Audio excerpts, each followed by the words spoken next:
चाणक्य ने दानशीलता, मृदुवाणी, धैर्य और उचित अनुचित के ज्ञान को श्रेष्ठ गुणों में सम्मिलित किया है।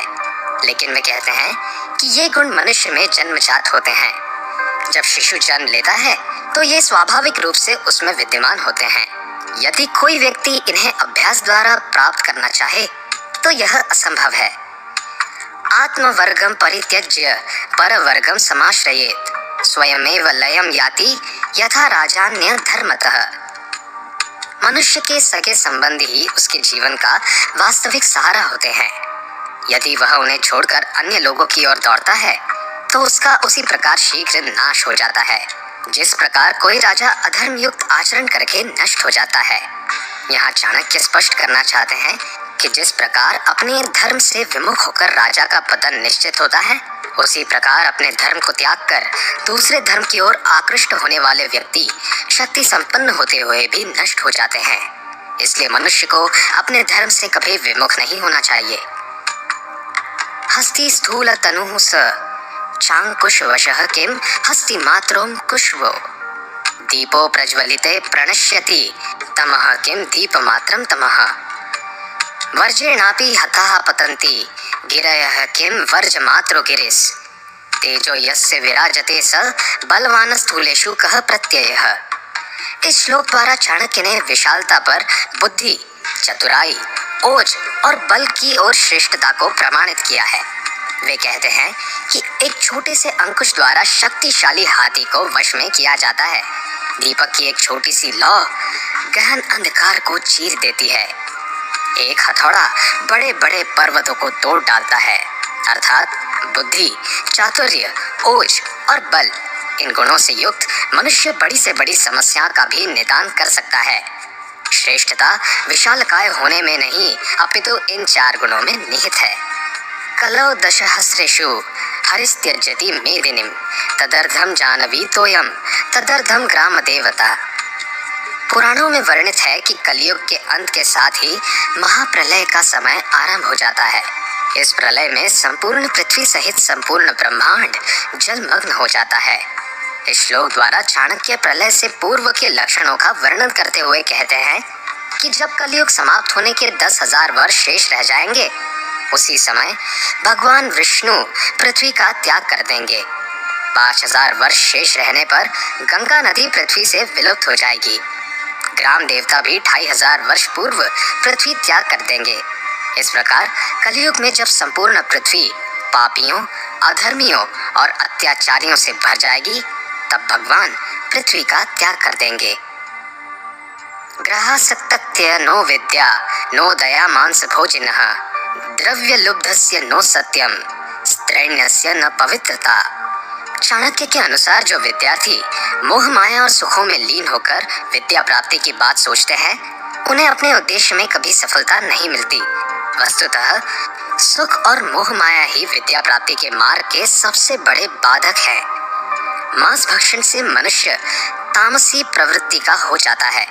ऐसी स्थिति में दया, परोपकार, धैर्य और संतोष आदि गुण नष्ट हो जाते हैं। इसलिए उससे दया की अपेक्षा रखना मूर्खता है। धन के लोभी से सत्य का अनुसरण करने की आशा नहीं करनी चाहिए। धन प्राप्ति हेतु वह बड़े से बड़े झूठ बोलने से भी पीछे नहीं हटता। इसी प्रकार कामांध व्यक्ति पवित्रता के अर्थ और महत्व से अनभिज्ञ होता है। ऐसा मनुष्य केवल व्याभिचार को बढ़ाता है। न दुर्जनः साधु दशामुपैति बहु प्रकारैरपि शिक्ष्यमाणः अमूल सिक्तः पयसा घृतेन न निम्ब वृक्षो मधुरत्वमेति। दुष्ट एवं दुर्जन व्यक्ति का स्वभाव अत्यंत रहस्यमय और परिस्थिति के अनुसार बदलता है, इसलिए उन्हें समझना किसी के वश में नहीं है।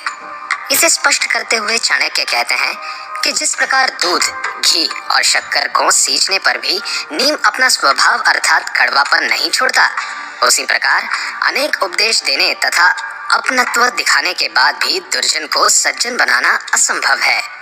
मनुष्य का स्वभाव उसके जन्मजात गुणों पर आधारित होता है, जिसे ब्रह्मा जी ने उसके भाग्य में लिखा है। वह इन्हीं के अनुसार आचरण करता है, इसलिए सज्जन मनुष्य को इसमें अपना समय नहीं गंवाना चाहिए। अंतर्गत मलो दुष्ट तीर्थ स्नानश्च तैरैपि न शुद्ध्यति यथा भांडम सुराया दहितम च सत्। चाणक्य ने शरीर की शुद्धता की अपेक्षा मन की शुद्धता को अधिक महत्वपूर्ण माना है। इस संदर्भ में वे कहते हैं कि यदि मनुष्य का मन पापों एवं अशुद्धियों से परिपूर्ण है तो अनेक तीर्थ स्नान करने के बाद भी उसकी आत्मा शुद्ध नहीं हो सकती। जिस प्रकार जलाए जाने पर भी मदिरा का पात्र गंध नहीं त्यागता, उसी प्रकार पवित्र जल में स्नान करने के बाद भी मनुष्य की अशुद्धता दूर नहीं होती। इसलिए चाणक्य के अनुसार मनुष्य को बाहरी शुद्धता की अपेक्षा मन को शुद्ध करना चाहिए। इसी में उसका कल्याण निहित है। न वेति यो यस्य गुण प्रकर्षम स तं सदा निंदति नात्र चित्रम यथा किराति करिकुंभ जाता मुक्ताः परित्यज्य बिभर्ति गुंजाः। दुर्जन व्यक्ति द्वारा गुणी एवं सज्जन व्यक्ति की निंदा तथा तिरस्कार किए जाने पर चाणक्य कहते हैं कि यदि एक मूर्ख हीरे को पत्थर समझ ले तो उसमें हीरे का कोई दोष नहीं है, वह तब भी हीरा ही रहेगा। अर्थात दुर्जन व्यक्ति कितना भी भला बुरा कह ले, कितनी भी निंदा या अपमान कर ले, लेकिन गुणी व्यक्ति के गुण यथावत बने रहते हैं, उनका महत्व कभी कम नहीं होता। ऐसी स्थिति में चाणक्य ने दुर्जन व्यक्ति की तुलना उस भीलनी से की है जो गजमुक्ता मणि को व्यर्थ जानकर फेंक देती है और रक्ताभ रत्तियों की माला धारण कर प्रसन्न होती है। अर्थात विद्वान एवं गुण युक्त मनुष्य की निंदा करने वाला मूर्ख कहलाता है। यस्य संवत्सरं पूर्णम नित्यं मौनेन भुंजति युग कोटि सहस्रम तु स्वर्गलोके महीयते। चाणक्य कहते हैं कि भोजन के समय मनुष्य को मौन रहना चाहिए। इसके महत्व को स्पष्ट करते हुए वे कहते हैं कि 1 वर्ष तक नियमित मौन धारण कर भोजन करने वाले मनुष्य करोड़ों युगों तक स्वर्ग का सुख भोगते हैं। देवगण भी उसकी नित्य पूजा करते हैं।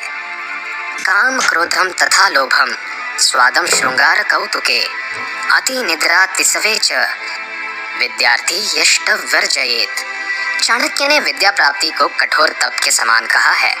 जिस प्रकार तपस्वी स्वयं को तप की अग्नि में तपाकर पुण्य अर्जित करते हैं, उसी प्रकार विद्यार्थी कठिन मार्ग पर चलते हुए विद्या रूपी अमूल्य धन प्राप्त करता है। लेकिन काम, क्रोध, लोभ, मोह, अहंकार आदि विकार तथा स्वाद, श्रृंगार, कौतुक, अति निद्रा एवं अति सेवा उसके मार्ग की बाधाएं हैं। इसलिए उसे इनसे बचना चाहिए, तभी वह शिक्षा प्राप्ति में सफलता प्राप्त करेगा। अकृष्ट फल मूलेन वनवासरतः सदा कुरुते हरः श्राद्धम ऋषिर्विप्रः स उच्यते। चाणक्य की दृष्टि में केवल वे ब्राह्मण ही ऋषि की श्रेणी में आते हैं जो वन में उगाए कंदमूल, फल आदि वनस्पति खाकर जीवन यापन करते हैं तथा वनवास को श्रेष्ठ मानकर नित्य श्राद्ध तर्पण करते हैं। इस कथन को स्पष्ट करते हुए चाणक्य कहते हैं कि उपलब्ध साधनों में संतुष्ट रहने वाला तथा नित्य ईश्वर का मनन चिंतन करने वाला मनुष्य ही सज्जन कहलाता है। इसके विपरीत लोभी, असंतुष्ट एवं नास्तिक व्यक्ति दुर्जन होते हैं। एका हरेण संतुष्टः षट्कर्म निरतः सदा ऋता कालाभिकामी च स विप्रो द्विज उच्यते। उपर्युक्त श्लोक में चाणक्य ने ब्राह्मण धर्म के नियमों का उल्लेख किया है।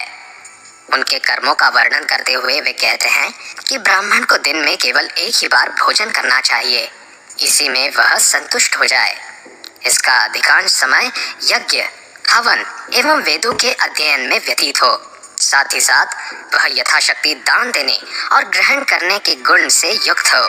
इसके अतिरिक्त विकारों को जो नियंत्रित कर केवल संतान प्राप्ति की इच्छा से समयानुसार सहवास करे। जो मनुष्य इनका विधिवत पालन करता है, वास्तव में वही ब्राह्मण कहलाने योग्य होता है। लौकिके कर्मणि रतः पशूनां परिपालकः वाणिज्य कृषि कर्ता यह स विप्रो वैश्य उच्यते। वेदों में 4 वर्ण कहे गए हैं। इनका निर्धारण व्यक्ति के कुल अथवा जाति की अपेक्षा उसके कार्य के अनुरूप किया गया है। वैश्य के संदर्भ में चाणक्य कहते हैं कि लौकिक कर्मों में संलग्न होकर पशुपालन, खेतीबाड़ी तथा व्यापार आदि करने वाला मनुष्य वैश्य कहलाता है। यदि ब्राह्मण कुल में उत्पन्न कोई व्यक्ति यह कार्य करे तो उसे भी वैश्य समझना चाहिए। लाक्षादिते लीलानाम कुसुम्भम धूसर्पिशाम विक्रेता मध्यमांसानां स विप्रः शूद्र उच्यते। शूद्र के विषय में चाणक्य कहते हैं कि लाख, तेल, नील, कपड़े रंगने के रंग, शहद, घी, मदिरा और मांस आदि का व्यापार करने वाला शूद्र कहलाता है। उनके अनुसार यदि ब्राह्मण, क्षत्रिय या वैश्य कुल में जन्मा व्यक्ति भी यह कार्य करे तो उसे शूद्र वर्ण का मानना चाहिए।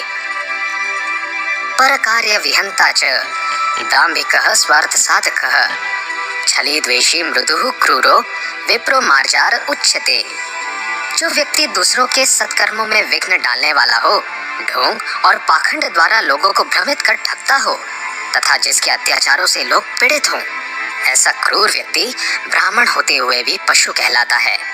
यदि स्पष्ट शब्दों में कहा जाए तो नीच एवं अपवित्र कार्य करने वाला मनुष्य यदि ब्राह्मण कुल से संबंधित हो तो उसे भी पशु की श्रेणी में रखा जाता है। वापी कूप तड़ागनामाराम सूर वेश्मनाम उच्छेदेन निराशंकः स विप्रो म्लेच्छ उच्यते। चाणक्य ने ऐसे ब्राह्मण को म्लेच्छ की संज्ञा दी है जो कुएं, तालाब, बाग या मंदिरों को तोड़ने फोड़ने से आनंद का अनुभव करता हो। उसके अनुसार परोपकार एवं सामाजिक कर्तव्यों से विमुख व्यक्ति ज्ञानवान होकर भी नीच कहलाता है। देवद्रव्यम गुरुद्रव्यम परादाराभिमर्शनम निर्वाहः सर्वभूतेषु विप्रश्चांडाल उच्यते। जो व्यक्ति संत गुरुजन के धन की चोरी करता हो, पर स्त्रियों के साथ संभोग में लिप्त हो तथा किसी से भी मांग कर खाने में जिसे संकोच न हो, ऐसा व्यक्ति ब्राह्मण होते हुए भी चांडाल की श्रेणी में आता है। ऐसे व्यक्ति उत्तम कुल में उत्पन्न होकर भी नीच कहे जाते हैं। समाज में इन्हें तिरस्कृत दृष्टि से देखा जाता है। देयं भोज्य धनम सदा सुकृति भिर्नो संचितव्यम कथा श्रीकर्णस्य बलिश्च विक्रमपतेरद्यापि कीर्तिः स्थिता। अस्माकं मधु दान भोग रहितं नष्टं चिरात संचितं निर्वाणादिति पाणिपाद युगले घर्षन्तयोः भक्षिकाः। इस श्लोक द्वारा चाणक्य सीख देते हुए कहते हैं कि राजा तथा सज्जन मनुष्य को धन का संचय भोगों की अपेक्षा परोपकार एवं दान हेतु करना चाहिए। इसका पालन करके ही दानवीर कर्ण, दैत्यराज बलि तथा विक्रमादित्य संसार में प्रसिद्ध हुए। आज भी उनकी कीर्ति अक्षुण्ण है। इसके विपरीत मधुमक्खियों का संचित मधु भी दान के अभाव में नष्ट हो जाता है। इसके कथन को स्पष्ट करते हुए चाणक्य कहते हैं कि यद्यपि मनुष्य को संग्रह करना चाहिए, लेकिन इसके साथ ही उसे दानादि कर्म भी करते रहना चाहिए। इससे जहाँ एक ओर वह मान सम्मान प्राप्त करता है, वहीं दूसरी ओर उसे परलोक में अक्षुण्ण सुख प्राप्त होते हैं।